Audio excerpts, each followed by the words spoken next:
Have you ever wondered why others so easily interrupt you, disrespect you, or even take advantage of and ignore you, no matter how genuine and devoted you are? Many of us, out of fear of upsetting others, have developed the habit of constantly trying to please everyone, sacrificing our time and energy to help, always forgiving and avoiding conflict at all costs. Yet paradoxically, what you receive in return is not respect, but only contempt, indifference, and a cold silence. Deep down, you know you are not respected, but you remain stuck in that cycle, unsure how to break free. You have power over your mind, not outside events. Realize this, and you will find strength. Marcus Aurelius. The problem doesn't lie with others, but with your own disregard for your self-worth. This video won't make you a victim. It will help you face the truth, control your emotions, and change from within. Let's dive deep into your psychology and find real solutions together. 1. The external validation trap. The external validation trap. Have you ever noticed how easily your mood can be hijacked by a single comment, a subtle look, or the indifference of someone you barely know? Why do we time again hand over the power to decide our worth to the ever-changing opinions of people around us? This right here is the silent, relentless trap of external validation. A force so subtle yet so pervasive that it can rule your entire life without you even realizing it. It starts innocently enough. A compliment from a teacher makes you feel proud. The nod of approval from your boss brings relief. The attention from friends is warm. Addicting validates your presence in a room. We are social beings wired to connect, to be seen, to be heard. But somewhere along the line, this basic human need mutates. What was once a source of comfort becomes a prison. You find yourself tailoring your words, your gestures, even your very smile in hopes of winning approval. The world becomes a stage, and you, driven by anxiety, perform tirelessly for an audience whose applause you desperately need. Here is where the concept of persona becomes relevant. A notion explored deeply by Carl Jung and echoed in Stoic thought. The persona is the mask you put on for society, the polite, agreeable, well-adapted version of yourself. At first it seems harmless, even necessary. After all, who hasn't hidden a part of themselves to fit in, to avoid conflict, to feel safe? But when you forget that it's just a mask, when you start believing you are nothing more than this carefully curated image, you begin to lose touch with who you really are. You become a polite ghost, as Jung would put it. Pleasant to everyone, but invisible to yourself. People may find you agreeable, even likable, but there's no real respect. They sense on some deep level that you're not standing on your own ground. You become someone easy to ignore, easy to please, easy to overlook. It's not wrong to want to be accepted. That's human. But when your sense of worth becomes chained to the reactions, judgments, and preferences of others, it distorts your entire value system. Every compliment is a high, every criticism a crushing low. You start measuring your self-respect by likes, by nods, by the faint smiles of strangers. You lose the ability to define yourself from within. Instead, your self-worth becomes hostage to the unpredictable tides of public opinion. The trap tightens when you begin to shape your entire life around this pursuit. You work tirelessly to be perfect, to be useful, to be necessary, thinking that's how you earn your place in the world. You say yes when you want to say no. Bite your tongue to avoid conflict. Offer help even when you're exhausted. All for a fleeting sense of validation underneath a quiet fear furs. What if I'm not enough? What if I'm not loved? What if, in this moment of honesty, I disappoint someone and lose their approval forever? This isn't strength. This isn't real self-respect. In fact, it's a subtle confession that you don't believe in your own worth unless someone else confirms it for you. The Stoics warned against this very trap. Epictetus, a voice of unflinching clarity, said, "If you want to improve, be content to be thought foolish and stupid with regard to external things. Don't wish to be thought to know anything." This is not a call to ignore wisdom or shun growth. It's a call to let go of your addiction to applause. The truth is, only when you are willing to be misunderstood, even disliked, can you ever start to live authentically. When you stop hustling for approval, you discover a solidness inside you, a place no compliment can inflate and no insult can destroy. But most people never get there. They are stuck in the endless cycle of seeking approval and fearing rejection.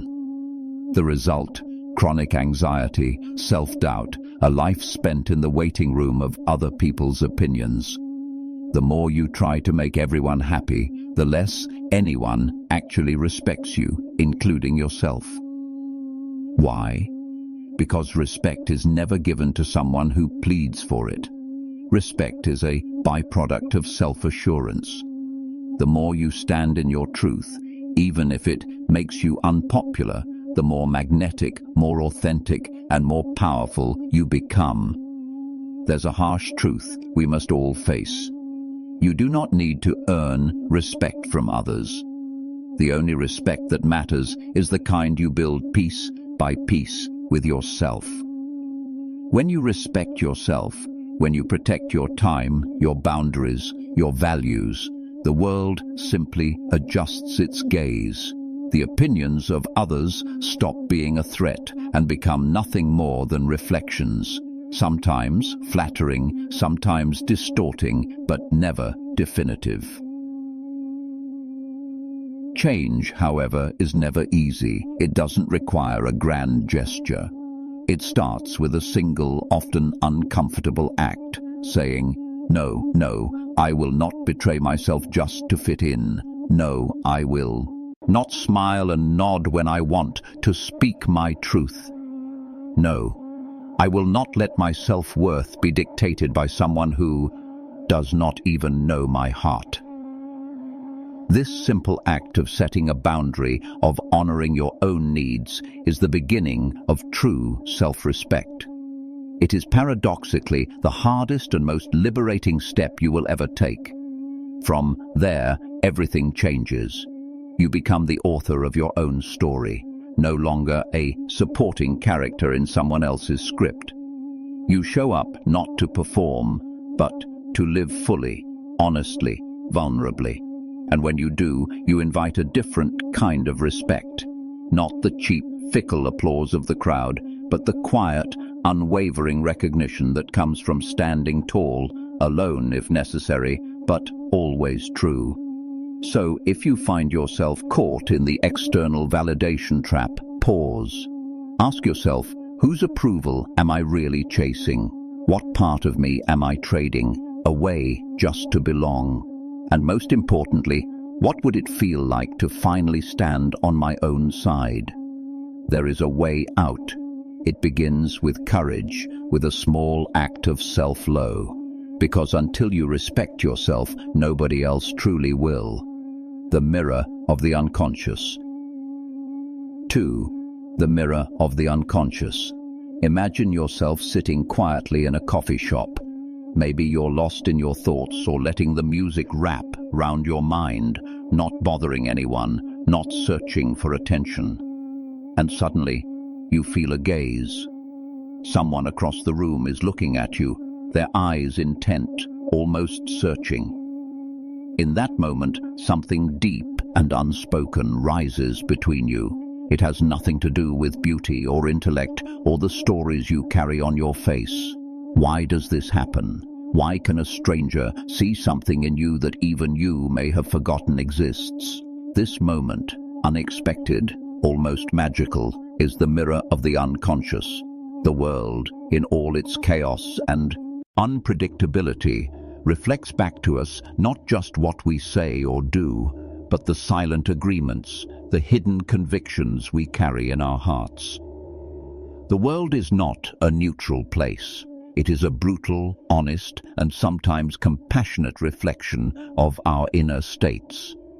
Have you ever wondered why the same patterns seem to follow you from place to place?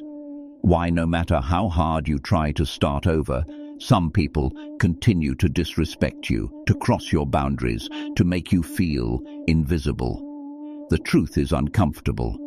People treat you more often than not in the exact way you have taught them to. Not through words, but through the posture of your spirit, the subtle signals you send out without ever speaking.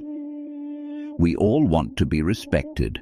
We all want to be valued. But how many of us deep down believe we truly deserve that respect? Maybe growing up you were taught to be quiet, to make yourself small in order to be loved.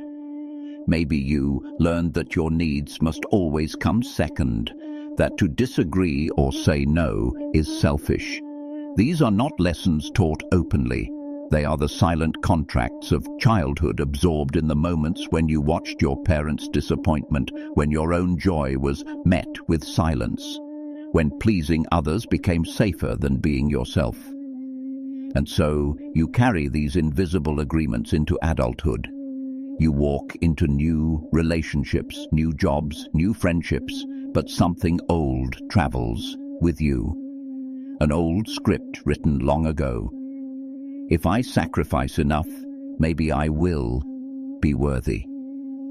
If I never complain, maybe they will see me.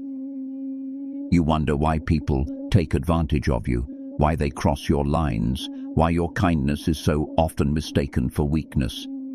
You blame them, but you feel a deeper ache. Maybe it's not just them. Maybe unconsciously you have let this story run your life. Epictetus, one of the greatest Stoic philosophers, wrote, "No man is free who is not master of himself." It is a powerful, haunting truth. If you have not claimed your own value, if you have not learned to respect yourself, you will always be at the mercy of others' opinions and treatment. You are a prisoner of the unconscious agreements you have never questioned. There is nothing accidental about the way the world mirrors us. People can sense often, without knowing how, whether you value yourself. They feel it in your presence, your eyes, your willingness to say no or set boundaries. They test you not out of malice, but because on some level they are searching for the limits of how they can treat you. If you allow disrespect, it will multiply. If you shrink yourself, the world grows bigger and you become smaller still. You might move to a new city, find new friends, start a new relationship, thinking this time it will be different. But unless you wake up to the script inside you, unless you bring your silent beliefs out of the shadow and into the light, the pattern will repeat. You can't escape yourself. No matter how far you run, the unconscious is tireless. It follows you, whispering the same old messages, attracting the same old responses from the world. There is, however, a way out. And it begins not with trying to please others, not with working harder to win respect, but with turning inward. Ask yourself, what do I believe about my worth? Where did these beliefs come from? Whose voice is it that tells me I am not enough? Only by shining a light on these dark corners can you begin to rewrite the script. Respect is not something you beg for. It is not given out of pity or guilt. Respect is imposed, not in the sense of force, but in the sense of unwavering self-possession. When you decide deeply and finally that you will no longer allow yourself to be disrespected even in your own thoughts, everything begins to change. You stop looking for approval in the eyes of strangers. You stop tolerating what hurts you. You become quietly, but unmistakably, a person who values themselves, and others respond in kind. The mistake so many make is to look outward for validation, to chase love, acceptance, recognition from others, hoping that finally they will feel seen. But the world cannot give you what you have not first given yourself. You attract not what you want, but what you unconsciously believe you deserve. If you believe in some hidden part of you that you are unworthy, you will invite in those who confirm it again and again. The solution is radical but simple. Begin to say no, not just to others, but to the part of you that accepts less than you deserve.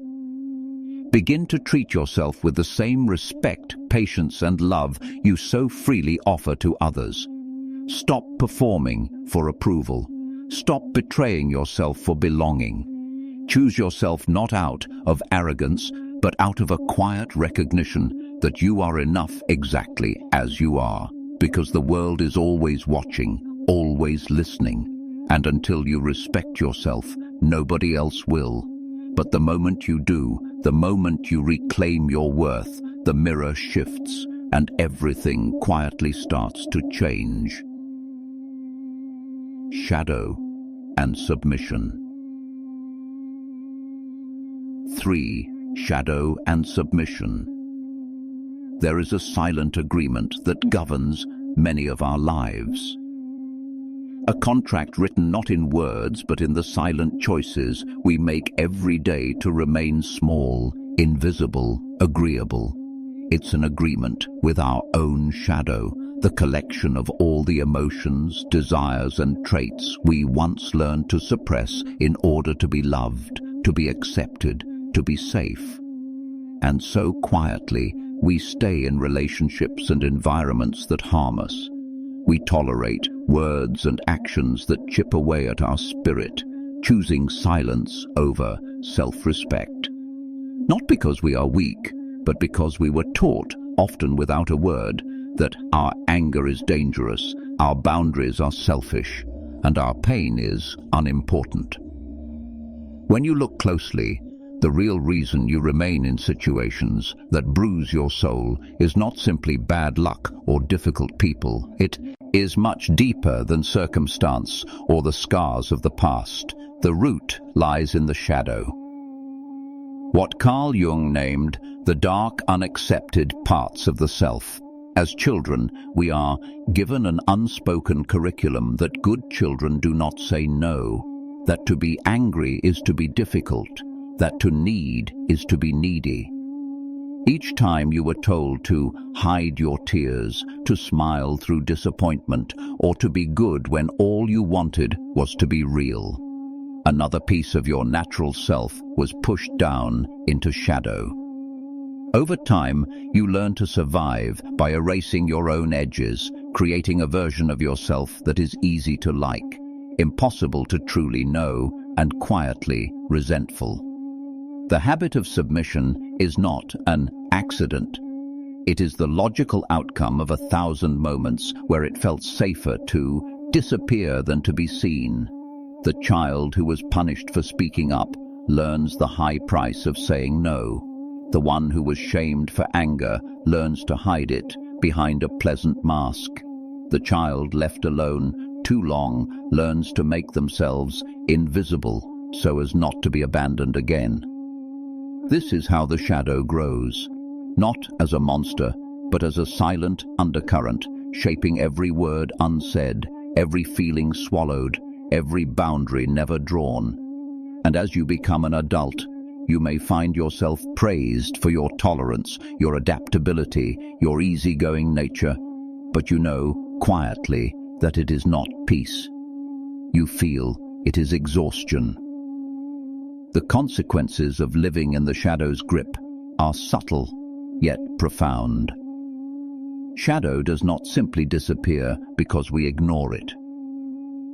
In fact, what we repress grows stronger, leaking into every corner of our lives.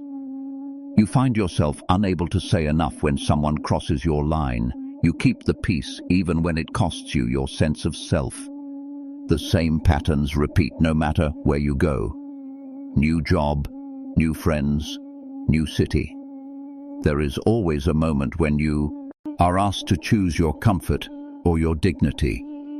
And again the shadow whispers, "Be quiet, be good, don't make trouble." So you swallow the injustice and call it maturity. You explain away your silence as wisdom, convincing yourself that to endure is to grow. But the pain lingers sharper each time. Many of us mistake this endurance for strength, believing that suffering in silence is a mark of maturity. We tell ourselves that not reacting is the higher road, that taking the blame, absorbing the discomfort, is what adults do. Yet all the while, the shadow works its mischief. You help others, but are met with ingratitude. You forgive public insults with a strained smile. You hope that if you keep giving, one day you will be valued. One day, respect will find you. But it never does not truly, because the world senses what you do not give yourself. If you want to improve, be content to be thought foolish and stupid with regard to external things, said Epictetus. And within this sentence lies the courage you seek. True self-respect sometimes requires you to risk misunderstanding, to tolerate the sting of disapproval, to bear being called difficult, all in service of reclaiming your wholeness. What you refuse to accept in yourself will rule you from the shadows. Repressed anger becomes passivity. Hidden strength curdles into anxiety. Your ignored voice morphs into a silent plea for someone else to rescue you. But no one can do for you what you have not done for yourself. So long as you wait for the world to give you the respect you do not claim, you remain hostage to its moods, its opinions, its passing favors. And so the cycle repeats. New faces, same story. The feeling of being unseen, unvalued, always present, no matter how much you give. Yet there is another way, a way mapped by Stoic and psychological wisdom alike. It is the path of courage, the decision to face your own Shan, Tao, to integrate the parts of yourself you were taught to hide. This is not a journey into arrogance or coldness. It is a return to integrity. It means allowing yourself to feel anger, to name your needs, to draw boundaries, not as an act of war, but as an act of self-respect. The act of saying no is not a rejection of others, but a declaration that you are worthy of kindness, beginning with your own. Integrating your shadow demands a fierce, humble honesty.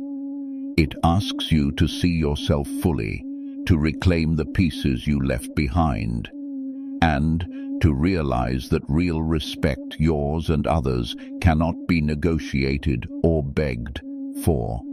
It must be lived every day in the quiet, courageous choices you make to honor your whole self. Only then does the world learn to respect you, because you have shown it how. 4. How to regain lost respect. How to regain lost respect. One of the fastest ways to destroy any relationship is to lose respect for yourself or for the other person. Without respect, It becomes nearly impossible to collaborate with colleagues, to truly value your friendships, to trust your boss, or to sustain love with your partner. Respect is the foundation. Without it, everything else crumbles, no matter how much effort you pour in. Regaining lost respect is difficult, but not impossible. If you have ever cared for or valued someone, you can find your way back to that place if you truly want to. And even if you have never genuinely felt respect for them, there are ways to reconnect. But the heart of this journey lies in restoring lost respect both for yourself and for others. Let's start with a hard truth. Respect is not something you demand from others. It is something you build from within. You cannot force people to treat you with respect if you secretly doubt your own worth, if your actions betray your values, or if your boundaries evaporate the moment someone pushes back. What does this mean in the context of respect? Freedom and respect begin and end with self-mastery, being anchored in your principles, acting with integrity, and holding yourself accountable even when no one is watching. Regaining respect, especially after it has been lost, is a process, not an event. It requires steady, conscious effort and often the courage to face uncomfortable truths about your patterns, your fears, and your needs. The world cannot and will not respect someone who quietly disrespects themselves in 1,000 silent ways. The mirror is honest. It reflects not only how you see yourself, but how you allow others to see you. So, how do you rebuild this fragile, vital thing called respect? Begin with discomfort. The moments you feel uneasy, when someone crosses a line, when you catch yourself saying yes when you mean no, when you justify mistreatment just to keep the peace. These are signposts. Do not ignore them. Instead, pause and ask, if I truly respected myself right now, what would I do? Then act on that answer. Even if your voice shakes, even if your hands tremble, every small act of self-respect, however awkward or risky, builds an inner structure that others cannot help but notice. Equally important is the discipline to stop over-explaining. So many of us, out of fear of rejection or disapproval, feel compelled to justify our boundaries and decisions. But respect at its core does not beg for permission. It stands firm, quietly. The more you explain away your choices, the more you reveal your own uncertainty, and the less likely others are to honor your limits. It is not arrogance. It is the quiet assertion that your time, your energy, and your well-being matter too. And let's talk about priorities. If you do not make yourself a priority in your own life, you send a silent message to everyone else that you are not worth prioritizing. If your schedule is always full of other people's requests, if you habitually place yourself last, you gradually erode the sense of self-respect that makes real respect from others possible. Schedule time for yourself ruthlessly, not as an occasional treat, but as a daily necessity. The next step is to replace old reflexive reactions with calm, intentional responses. When you are disrespected, do not explode, but do not shrink into silence either. Instead, breathe. Speak your truth clearly and without apology for your feelings. This is what Carl Jung referred to when he spoke of confronting the shadow, the hidden, often unconscious forces that drive us to repeat patterns of self-sabotage and quiet resentment. Surround yourself with people who genuinely value you. Take a clear, unsentimental look at your environment. Are you surrounded by those who truly appreciate you, or by those who only take what you offer? Sometimes the bravest act of self-respect is to walk away from relationships that drain and diminish you. Of course, the hardest barrier to regaining respect is the fear of loneliness.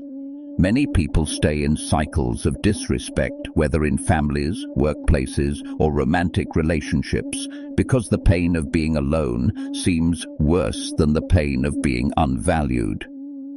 But as the Stoics taught, solitude is not the enemy. Self-betrayal is. Only when you are willing to face solitude head-on can you begin to live with true integrity, to choose relationships freely rather than out of desperation. There will always be a moment when you must decide. Will you stay silent and perpetuate the old story? Or will you speak up and rewrite it even if your voice shakes? True respect once reclaimed is never loud or aggressive. It is firm, honest and gentle, but immovable. When you respect yourself deeply enough, the world will inevitably reflect that respect back to you. And so the journey to regaining lost respect is not about demanding more from others, but about asking more of yourself, about living in a way that commands respect through boundaries, through self-care, through truth. When you do, you will find that the respect you once thought was lost was in fact waiting to be restored from within. Respect begins with no. 5. Respect begins with no. Have you ever asked yourself why it feels so terrifying to simply say no? Have you wondered why every time your boundaries are crossed, your first instinct is to make excuses for the other person or even for yourself? You have been taught that good people don't create conflict. That kindness means self-sacrifice. You grew up absorbing the silent commandment that a worthy person must always say yes to requests, to favors, to the needs of others, no matter the cost to their own spirit. But what if this belief has become a prison? What if, in your eagerness to be good, you have learned to erase yourself? Why do you allow yourself to be interrupted, dismissed, overburdened, yet continue to convince yourself it's maturity or empathy? The truth is, every time you swallow your own no, you chip away at your dignity. Every time you smile and say it's fine when it isn't, you teach the world that your needs don't matter. Why does the world seem to disregard those who never draw a line? It's because respect cannot be begged for, nor does it come to those who make themselves invisible. The Stoics understood this with striking clarity. As Marcus Aurelius once wrote, "If you are distressed by anything external, the pain is not due to the thing itself, but to your estimate of it. And this you have the power to revoke at any moment." Think about this. Your suffering is not only from the world's disregard, but from your own estimate of yourself, your own unwillingness to honor your boundaries. If you do not respect yourself, why would you expect anyone else to? Respect begins with no. It is not grand gestures or eloquent words. It is the simple, unwavering refusal to betray yourself. No is not just a word. It is the first concrete act of self-respect. It is the line you draw that declares, "My time is valuable, my energy is sacred, my presence is not to be taken for granted." The world doesn't respect you because you are agreeable. It respects you because you are clear about who you are and what you will accept. Yet, saying no often feels like standing at the edge of a cliff. There's a knot in your stomach, a surge of guilt, even a fear of being rejected. Where does this fear come from? From the stories planted deep within you. Stories that say, if you refuse, you are selfish. Stories that whisper, if you make waves, you'll be alone. But who benefits from these stories? It is the people who have grown accustomed to your endless yes. And if you listen to that guilt, if you always yield to it, you will keep shrinking to fit into places you have outgrown. In our pursuit of acceptance, we often become strangers to ourselves, appeasing others while ignoring the silent screams from within. This shadow is what keeps us locked in, cycles of self-betrayal, whispering that it's better to endure discomfort than risk displeasing someone else. But what is the cost? Your worth, your authenticity, your self-respect, all offered up as sacrifices on the altar of being liked. Real self-respect demands individuation. It is the process, as Jung described, of becoming whole by confronting, not avoiding the shadow. Individuation means facing the uncomfortable truth that your constant need to please is not a virtue, but a wound. True maturity isn't measured by your ability to endure mistreatment. It is measured by your willingness to disappoint others when necessary to honor your own boundaries. When you first begin to say no, expect resistance. Those who have long benefited from your compliance will protest. They may call you cold, difficult, or even selfish. This pain is the price of liberation. Each no is an act of reclaiming your voice, a signpost that you are no longer available for the old patterns of self-neglect. Every time you refuse something that suffocates you, you say yes to yourself, no to toxic relationships, no to soul-draining obligations, no to the version of yourself that only exists to serve others. And in that refusal, you say yes to growth, to healing, to the chance of living a life that is truly your own. It will not be easy. The guilt will rise up and the shadows will grow restless. But this is the only way to transform the invisible chains into the foundation of real dignity. Respect is not about making others happy at your own expense. It is about building a life that you can respect when you look in the mirror. The root of your inability to say no is deeper than habit. It lies buried in all the places inside you that were never allowed to speak. These are the exiled parts, the shadow that drives you to endure what should never have been endured. Until you face them, until you offer them the respect they crave, you will continue to let others decide what you deserve. There is a way out, and it begins always with no. This single word is your first act of rebellion, your clearest message to the world that your life is not open to negotiation. And every time you choose it, you choose yourself. In that choice, you find the respect that no one else could ever give you because it was yours all along. In conclusion, the end, you have the power to choose how you treat yourself and where you set your boundaries with the world. Every time someone crosses those boundaries, you stand at a crossroads, remain silent, and repeat the old pain, or bravely speak up and rewrite your story. This act doesn't have to be loud or aggressive. It's simply about being honest with yourself, learning to say no, learning to respect yourself. When you shift from within, the world will naturally respond. Your energy, your presence, even the look in your eyes will change.